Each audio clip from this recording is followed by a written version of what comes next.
C'est de la folie ce qui s'est passé à la mairie d'Angoulême. Moi, quand on me dit Angoulême, je pense au BD, forcément. J'ai visité Angoulême une fois. J'ai visité le musée de la BD, un peu le centre-ville. C'est tout joli, c'est tout choupi.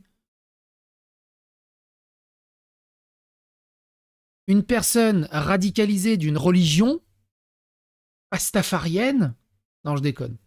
Une religion bouddhiste. Non, je déconne, c'est toujours la même, de toute façon. Est arrivé avec un jerrycan d'essence à la mairie pour tout brûler.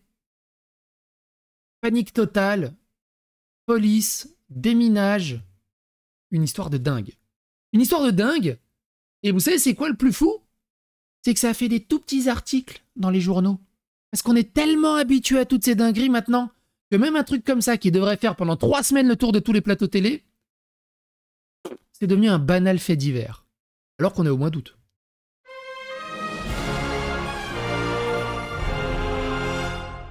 Attention, please.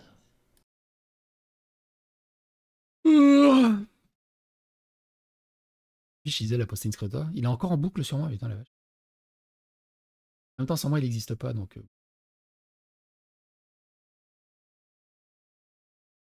Ce matin, il est descendu comme un dingue le témoignage de la voisine de l'assaillant de la mairie d'Angoulême. La mairie d'Angoulême a été évacuée et une importante opération de police est en cours. L'assaillant a été blessé par balle. C'est ouf. Les forces de l'ordre inspectent minutieusement la voiture de l'assaillant après le travail des démineurs. Des motivations obscures. Rien ne filtre pour l'instant sur les motivations de l'assaillant. Selon nos informations, il ne connaissait aucune des 2 secrétaires qui se trouvaient à l'endroit où il a tenté de mettre le feu, ni les policiers municipaux qui sont intervenus. Il n'était pas comme d'habitude. Elle le surnommait Coco, l'appelait parfois Bob Marley, avant qu'il ne se rase la tête, il y a quelques jours. Ce matin, une habitante de ma campagne, c'est en majuscule, c'est qui? C'est une société à côté? Ça doit être une société à côté. Voisine de l'assaillant de la mairie d'Angoulême, ça doit être une société. Voisine de l'assaillant de la mairie d'Angoulême, a remarqué son comportement inhabituel. Il n'était pas comme d'habitude, il est descendu comme un dingue avec des bombes de peinture dans les mains, dit-elle. Selon les habitants du quartier, l'homme s'est installé place d'Idelsheim à l'automne dernier. Âgé de 46 ans, il n'entretenait que des relations cordiales avec son voisinage, à base de... Putain, mais j'en ai marre de cette phrase. Il descendait...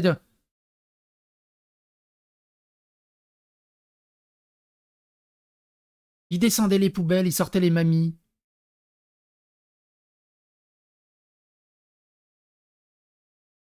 À base de bonjour, au revoir, ce matin, il était particulièrement énervé, se déplaçant avec des bombes de peinture à la main. Dans un état grave, l'assaillant a été transféré au CHU de Poitiers après sa prise en charge par le SAMU. Son pronostic vital est engagé. Les rues de l'Arsenal et du Général de Gaulle viennent d'être rouvertes à la circulation. L'avenue des Maréchaux serait elle, coupée jusqu'à fin d'après-midi. Les démineurs viennent d'arriver de La Rochelle et inspectent le véhicule de l'assaillant, garé devant la mairie avec une inscription en arabe sur le capot. Ces inscriptions correspondent à une profession de foi. Il y a écrit ça. Moi, je lis pas l'arabe. Si j'ai pu écrire j'aime Tintin et Milou en arabe, je ne saurais pas vous dire. Mais à mon avis, non. Il y a des arabes dans le coin, les commentaires sont là.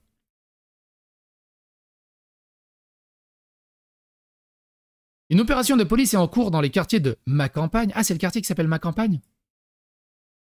Au domicile de l'assaillant.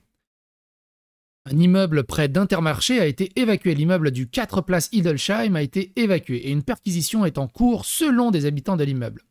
L'assaillant âgé de 46 ans, de nationalité française. Bah oui, faut le préciser quand même. C'est un Français. Ça m'énerve. Ça m'énerve. Ça m'énerve parce que t'as l'impression qu'il cherche des excuses. Moi aussi, je suis de nationalité française, mais je suis serbe. Il semblait viser particulièrement l'une des 2 assistantes du bureau des élus. La mairie restera fermée toute l'après-midi. Les agents sont invités à rentrer chez eux. Une cellule psychologique est mise en place par les pompiers en face de l'hôtel de ville près de la Banque de France. Selon les premiers éléments, c'est une secrétaire du groupe des élus qui était plus particulièrement visée par l'assaillant. Ce dernier est de nationalité française, inconnu de la justice et des services de renseignement pour une fois. Putain la vache, c'est un miracle. Il est actuellement blessé à l'hôpital. L'électricité est coupée dans une partie du centre-ville. Les démineurs devraient désormais arriver très rapidement. Putain, vache, c'est un tracteur. L'émotion est intense et le dispositif de sécurité est impressionnant. Ah oui, non, parce qu'on remonte l'actualité, en fait. Ouais, ça, on remonte l'actualité. Xavier Bonnefond, le maire d'Angoulême, confirme qu'un homme est entré dans la mairie d'Angoulême vers midi muni d'un bidon d'essence. Comme indiqué précédemment par un témoin, il s'est rendu vers le bureau des élus où travaillaient 2 assistantes et a jeté de l'essence vers elles. Un début d'incendie s'est déclaré, alerte la police municipale et la police municipale a dû faire feu pour neutraliser l'assaillant. C'est dangereux de faire feu alors qu'il y a de l'essence partout. Hein. Ce dernier a été évacué par le SAMU. Pourquoi? Le véhicule de l'assaillant est garé devant la mairie, des inscriptions en arabe sont visibles, il s'agit d'une profession de foi, des démineurs sont attendus. Gérald Darmanin qui dit « Soutien au maire d'Angoulême, Xavier Bonnefond, et aux élus après qu'un individu a mis le feu à la mairie, avant d'être neutralisé par la police municipale. Aucun blessé, hormis l'auteur. Merci aux agents publics pour les interventions rapides des secours. » C'est écrit « Seul l'un qui peut vaincre Ganon ». Hier en arabe sur le capot de la voiture. Encore un anglais? Bah non, français. Nationalité française. Bon, comme d'hab, quoi. Un mot de soutien pour les assistantes aspergées d'essence? Ah, et on dit pas tout, hein. Une importante opération de police est actuellement en cours au centre-ville. La mairie d'Angoulême a été évacuée ainsi que le Quick. Le parvis de la mairie et l'avenue du Général de Gaulle sont bouclés. Pour l'instant, des employés de la mairie évoquent des scènes de panique à l'intérieur de la mairie. Un employé de la mairie témoigne. Vers midi 5, on était 5 ou 6 personnes dans l'accueil. Un homme entré, militaire, assez costaud, avec un bidon et entré dans la mairie. Il est directement allé du côté des bureaux des assistants d'élus. J'ai tout de suite appelé la police municipale qui, par chance, était dans les locaux de la mairie et prévenu des collègues de l'étage, moins de 5 minutes après. L'alarme incendie a été déclenchée, il y avait de la fumée du côté du bâtiment, des élus et on a entendu des coups de feu, sans savoir si cela venait de la police ou du monsieur en tenue militaire. Regardez comment c'est joli Angoulême. C'est fou, hein. C'est ouf. On vit une époque de dingue et rien n'est fait. Rien n'est fait. Vous vous souvenez de l'opération Place Nette, mes couilles et tout le bazar? Rien n'est fait pour endiguer ce problème. De temps en temps, on dit « Ouais, il y a une petite mosquée qui va fermer, mais on sait pas trop. Ouais, mais il n'y a rien qui est fait. » C'est un truc de fou. Le pays est métastasé. Et les cancérologues, ils font « Ouais, non, mais de toute façon, c'est trop tard. On fait un peu de chimio, mais de toute façon, bon, il n'y a rien à faire. On laisse faire. » Parce que pas de vague. Pas de vague. Peut-être qu'il va s'en aller tout seul. C'est un enfer. Je crois qu'on apprend un peu plus par là. Non, on n'apprend rien de nouveau ici. Il a répandu de l'essence. Et on sait rien, en fait, de la personne, au final. Inscription en arabe, on sait ce que c'est?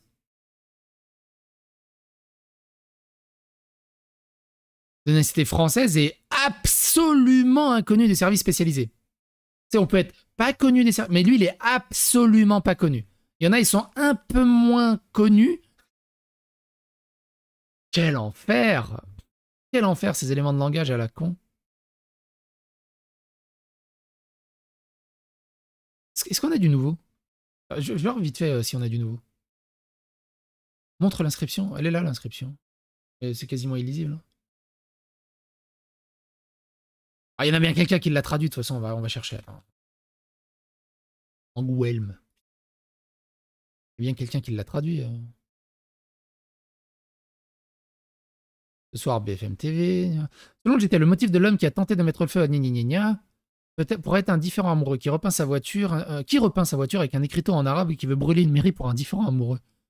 Ils se foutent de notre gueule.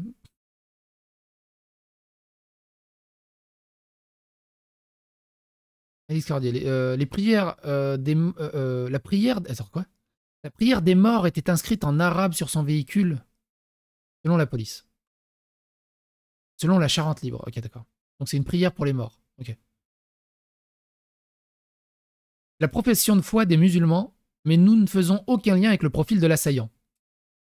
L'islam n'a rien à voir avec l'islam, ok? C'est pas parce qu'il a écrit la profession de foi des morts du Coran, de l'islam, c'est pas parce qu'il a été... Non! Non! Arrêtez! Arrêtez l'amalgame. C'est incroyable. C'est incroyable. Ils ont le droit, on a le droit à l'amalgame sur absolument tout et n'importe quoi pour une virgule de travers, mais là, jamais d'amalgame. Incroyable. Bref.